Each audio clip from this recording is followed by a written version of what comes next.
I want to continue on with the thought of tassels this week. I started off last week with this verse, Numbers chapter 15, verses 38 and 39. Give the following instructions to the people of Israel. Throughout the generations to come, you must make tassels for the hems of your clothing and attach them with a blue cord. When you see the tassels, you will remember and obey all the commands of the Lord instead of following your own desires and defiling yourselves as you're prone to do. This week I would like to take a look at this passage. It's 1 Samuel chapter 24, verses 4 through 6. And the men of David said to him, Here is the day of which the Lord said to you, Behold, I will give your enemy into your hand, and you shall do to him as it shall seem good to you. Then David arose and stealthily cut off the corner of Saul's robe. And afterward David's heart struck him because he had cut off the corner of Saul's robe.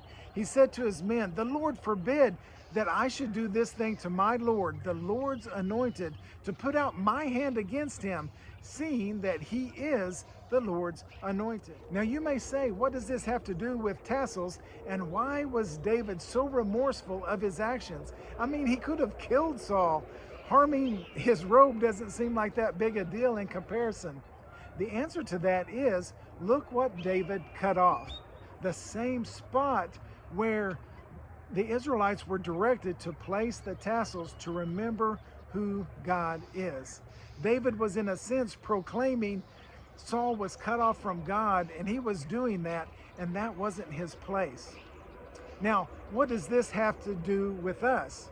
Number one, make sure that your actions aren't cutting you off from God. Remember, we should be looking for ways to see God's work in our lives. We should be looking for ways to remember who God is. And sometimes our actions make us forget that. Number two, make sure you aren't cutting off someone else's tassels. By that I mean, make every opportunity to share God's word and His grace in the lives of someone else. You may be the only person who has the opportunity to do just that with a person that you come in contact with. Even more so, make the opportunity to share God's word, because tassels are important. Let's let that thought help us center through the rest of this week.